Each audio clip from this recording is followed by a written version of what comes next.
today I really realize that all a company is, it's an idea that somebody expands and organizes on.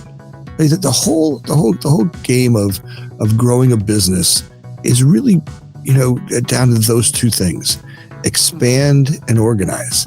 Now, the problem is that people don't realize that the space, that little space right between the two of those, is that part where everybody drops out, right? Because it's confusing as hell, right? You expand an idea. Okay, great. We want to start this little company. Great. And now we want to figure out, okay, how are we going to answer the phone? Back then, 25 years ago, cell phones weren't as big as they are now. We had to go rent an office, and we had to go get a phone system. Then we had to figure out how we're going to market ourselves. And I would call people, don't stand in front of human beings to lead them unless you've done more work than they do, right? They don't deserve it, right?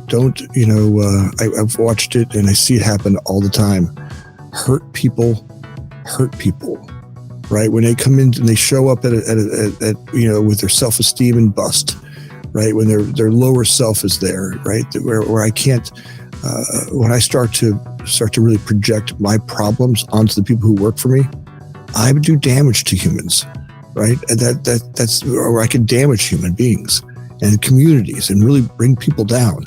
And today as a leader, that's not what I'm up to, right? I'm out here to serve people. And how as a leader, how can I make their lives better? I mean, some people will dig their heels and go, I'm not changing. I mean, if you look at taxi drivers, they're a perfect example. You're like, hey, I'm not changing, but Uber's taken over and apps have changed. But there's guys out there going, nope, I'm not going to change. I've got this shield. I'm going to keep them going where I'm in. It's a cultural thing. And okay, great. Now. Yeah. Well, I mean, Blockbuster's the other example of that, isn't it? Is refusal to change, and look what happened to them. Exactly. Yeah, I mean, look, change is the only constant, isn't it? That's the cliche, but it's very true. Absolutely. And I mean, the pace of technology, when you think about it, it's getting exponentially faster, isn't it? I mean, if you look at, say, the last century, we went from just about having cars to supersonic flight in the space of 50 years. And then you look at the last 50 years, I mean, it's a different kind of tech. We're not advancing aviation or machinery as much, but electronics, the internet, small computers in everyone's pocket, on everyone's wrist even now, So, I mean, who knows where we'll be in the next 50 years? You just got to, resisting it isn't going to help you. It will not help. I mean, just imagine that you go back to, a couple hundred years ago and you were able to hand them your cell phone,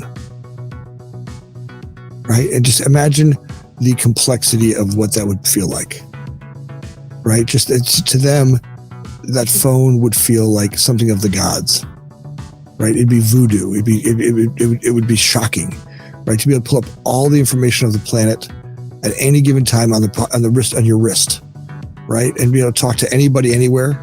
That would have sounded like voodoo. It would have sounded the things that gods do, right? Gods talk to everybody, right? Today, your cell phone does those things. They could not see where they stood. They could not even imagine that would happen today. Today, the first time a car came by, they couldn't have imagined Uber. They couldn't imagine that you'd hit this little butt thing on your hand and a car would come to you, right? They were just amazed that, these were people that drove horses. Now there's this thing called a car. It smells funny, but now it drives and I don't have to feed it.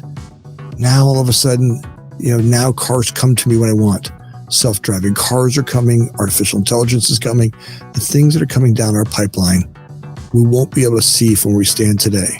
The best that we can do, knowing that it's going to change, there's no way of stopping it, is take care of us. If we can take care of ourselves, right? Stay mind, body, soul in a space where we're fit and can see vision and stay clear-minded, right? Look at them as opportunities. There'll be huge opportunities to exploit as we change. There always has been. There's the gift. Look, you have ebbs and tides of it. There's never a time when I'm perfect. There's never a time where I'm pure snow. It's never going to be that way. That's the human experience, is that but the best thing to remember is just have a little grace for each other. Sometimes when you look at somebody and they're thinking, that guy's a jerk. What if the opposite of that could be true? I think that everything we go through And this is a statement that I learned, I've embraced. Everything we're going through is in service of the life that we're living. Everything.